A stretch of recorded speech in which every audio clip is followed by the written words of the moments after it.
Antwon the Alien. Written and read by Ben Wynn. Forward. On the evening of September 12th, 2013, I was in the midst of my usual evening routine, sitting at my computer desk, avoiding schoolwork, and wasting my time on social media, the usual routine for the average teenager at the time.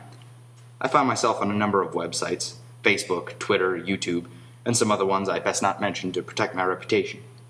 One of the other ones I found myself using was known as Ask.fm, a site wherein one can anonymously ask users questions or tell them things they may not say by their own name. Similar websites have been seen in the past, but this was the first one that I used where I actually had gotten some response. This particular evening, I had noted elsewhere on the internet that I'd answer anything, well, almost anything. A man's got to have standards. Either way, it wasn't long after I posted a link to my page when I got a rather unusual request. Posted anonymously, the request read, "Will you tell me a story?" Rather than merely dismissing the broad question, I decided I had nothing to lose by practicing some improvisation. I replied, "About anything? Any particular type of story?" I pressed enter and waited. I had a feeling that perhaps the person may never check to see if I replied. Perhaps they would assume I would merely copy some fiction somewhere from some obscure website and post it without thinking twice. Those who know me well enough know I would be disgraced to do such a thing. Surprisingly enough for me, a minute or so later, the anonymous person replied, noting they wanted an adventure story. I replied once more, challenge accepted within my heart. "Okay," I said. "I need a character, name, age, gender, and a setting, however specific or generic you'd like. Also, something unique about them." Now I knew that this story would never get off the ground. This person surely wouldn't be able to think of one of those kinds of specifics. Odds were this person would probably not even care enough to think about fleshed ideas. More likely, they would probably just give up and go back to YouTube to find some sort of entertainment. Had I known who this was asking of me, I'd have never thought this at all. He replied a few minutes later with all the specifics I asked. The following is the story from which these details allowed me to think of. Furthermore, while I don't have permission enough to say his name, I'll just thank the young man who told me to write this. And now, Antwon the Alien. It was a dark, chilly night in Nevada, unlike the ones of the past few weeks. A slight breeze blew in the air, enough for a windbreaker. Mattered little to Antwon Eckbar of Zark Fleet 0100135571. The heat radiating now off his mangled orbit pod was enough to make a Mercurian sergeant sweat. The planet Iomicron 9 was no igloo by any means, but Antwon wasn't built for this kind of heat. He pulled himself out of the wreckage slowly. Luckily for Antwon, the crash was a cursory one on the surface of the Nevada desert. His pod was totaled, but the capsule was in two primary pieces, allowing a clean exit. Groggy and shaken, Antwon pushed himself up from the earth. His joints ached from the crash. He had only gained consciousness a few minutes ago, though it had only been about 10 minutes since the impact. The blinking galactic clock still pulsated 6439, and he began his freefall shortly prior to that. Nevertheless, the time lost was not helping Antwon's situation. Standing to his legs, he wobbled just a little bit. He coughed. "Aknor Almighty, feels like I just woke up from a 3-day Martian comfort binge. I gotta get back to the mothership wherever she is," he thought to himself. After regaining stability, he crouched by his now crippled orbital pod. The fuel would begin draining soon, and he knew he didn't want to be around when that crap started leaking. He reached the shattered Iomicronian glass and grabbed the interstellar command radio. Pulling free the receiver, he slapped the modular unit until the display flashed on once more. Holding the button on his receiver, he said in a half-whisper, "Corporal Eckbar to Mothership D12. I repeat, Corporal Eckbar to Mothership D12. Can you read me? Over." He waited for a moment. Fear wrung tight in his throat. Was he out of range? Would he have any hope of ever seeing Iomicron 9 and his 12,038 spawn ever again? The thought sobered him. "D12 to Eckbar. We read you hazy, Corporal. What is your location? Over." The receiver responded. A flood of relief swept over Antwon. Thank Akbar, he thought. "Eckbar to D12. I've landed down upon what appears to be ER 2103. No exact map coordinates. Dry, cold surrounding. I seem to have entered what appears to be the lunar phase upon this planet. A large natural pool is in the distance. Do you have a visual, D12? Over," he responded quickly. Antwon looked around. In the distance, he could see some sort of structures, and if he squinted really hard, he could see some form of organism moving very quickly. They were bipedal, running from building to building. They seemed to be in some sort of rush. Oh, no, Antwon thought to himself. These are the Homo sapiens. Humans. The same ones that shot those missiles at their moon all those years ago. Poor fools, couldn't even destroy a single moon. Poor little humans. Well, okay, they did send up Pink Floyd and the Beatles, but that's about it, he thought to himself. Suddenly, Antwon heard the receiver again. He crouched tighter to the ground. D12 to Eckbar. We have a satellite fixed on the planet and currently zooming in on your transistor. We have a slight visual. Retrieving squad has been dispatched and will be on your location shortly. ETA 5 minutes. Over, the commander replied. 5 minutes. Enough time for suspicious humans to investigate a crashed Iomicronian.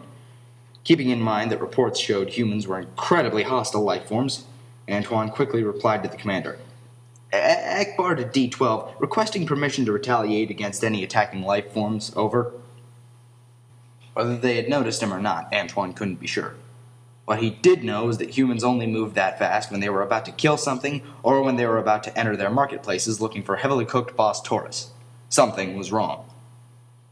D12 to Eckbar, permission granted. Retaliate with extreme prejudice. ETA 4 minutes, 45 seconds. Over and out. The commander concluded. The display on the modular unit blinked out. Antwon was alone, cold, and still needed to pick up milk on the way home. He was between a rock and a hard place, except the rock was crawling with one of the galaxy's most bothersome species, and they weren't happy. Antwon had to act. Judging by the land craft speeding towards him in the distance, Antwon had a sneaking suspicion his presence was known. Crash landing onto another planet after some old Martian flew through the military blockade and hits your patrol isn't exactly the definition of subtlety. Damn Martians shouldn't be driving anyway. Antwon threw the receiver down and looked into his glove compartment of his slowly fading pod. As he searched for his electromagnetic pulse repeater, he felt a sinking sense of anguish and sorrow. Pod 38Z had always been his little love bug. Of course, there was Martha back home, but at least 38Z had the decency not to talk about her coworkers every single night. Saying his goodbye to his dying patrol cruiser, he grabbed his repeater, stood up, and moved behind some green vegetation nearby. Judging by the size of the trunk, it would serve as a good cover for skirmish. Antwon stuck himself close to the large plant. Then he unstuck himself after the pointy things pierced his side and right arm in about 250 spots. No matter. Wouldn't be long before the relief squad would be here to get him back to Iomicron 9. The landcraft approached faster and faster. The glinting stars and the lunar coordinate in the sky served as the only lighting for a good few galactometers around. The human outpost must have been at least a galactometer and a half away. Humans had called these units miles, but they were close to galactometers. The stupid ones in this sector didn't use the galactometric system, a far easier and more practical system, frankly. ETA, 3 minutes. Now the landcraft was within firing distance, but he dared not shoot yet. Perhaps they weren't hostile tonight, just bored and curious. Nevertheless, Antwon didn't drop his guard. Ever vigilant, he stared the landcraft down as they approached, feeling the cold metal trigger of his primary carpal. Any moment now, he may have to show the human race just what the Iomicronian people were capable of shooting out of a small pistol. As the landcraft screeched to an abrupt stop, Antwon hungered in his stance, showing the cutting concentration in his 3 ocular units. 4 of them there were. The landcraft were large, boxy vehicles with huge wheels. They were painted a dull, sandy beige. 4 humans jumped out, each of them, aiming what looked like rifles at Antwon, began screaming at him, slowly approaching him. He could pick out some of what they were saying, but all Antwon could remember from his human language classes in cadet school were the pickup lines he asked his teacher for after the final exam. If they were trying to hit on him, the thoughts were falling upon dumb ears. They formed a half circle, all aiming their weapons at Antwon. Knowing it was a life-or-death situation, Antwon aimed his pistol. ETA, 1 minute and a half. He pointed the sight at the human closest to the middle of all 16. Taking in a somewhat deep breath of carbon dioxide, he squeezed the trigger, only to remember that he forgot to load a plasma cartridge into the chamber at the pod.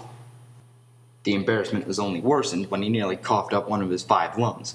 Oxygen and carbon dioxide are pretty tough for an Iomicronian to handle for any more than 10 minutes. Thinking quickly, Antwon dove back towards the ship. ETA 1 minute. The humans began firing their rounds. Safely behind the cover of his pod, he had only a few seconds before the humans would round the corner and send him to Acnor. He fumbled around in his ammo compartment, searching for a plasma cartridge, but to no avail. Why did I see those Gallus domesticuses on my last trip home? He begged his consciousness. He had only one option left: send 38Z out like a soldier. Reaching under the pilot's controls, Antwon pulled the black cap off of the emergency situation button and pressed it. 1 minute until detonation. ETA, 45 seconds. Antwon jumped out from his cover, holding his repeater close to him. The glittering image of the retrieving squad was visible in the dark desert sky. Hope was a very much needed emotion for Antwon at this particular moment in time. Now it was a matter of who arrives first, the squad or a bullet. The bullets peppered the earth all around Antwon. Fear of death filled every bit of his livelihood. Running around the dark desert, dodging bullets and praying to the almighty Aknor and St. Slalnek, Antwon was so close to escape, he could almost taste it. Of course, he could also taste his lunch from fear, but that was beside the point. The last 30 seconds were the longest of Antwon's life.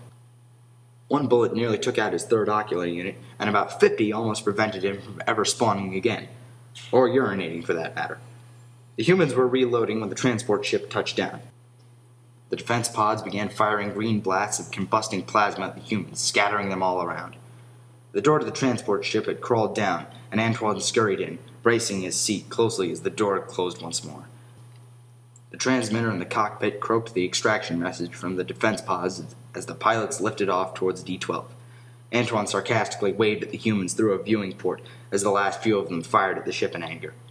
Eventually they gave up and stared longingly at the 38Z. They gathered all around and looked curiously at it. One of them even crawled into the seat jokingly and pretended to be Antwon. Glorious explosion of white light that vaporized all the moronic humans was something for the books. Antwon reclined in his seat. For a pretty bad happenstance, this was one of the perks of crashing into a savage planet. "So, Corporal, any word for the papers?" co-pilot asked him. "Well, I suppose you could say when it comes to intergalactic retaliations, the humans really saw the light today," replied Antwon, brandishing the most proud smile of his career.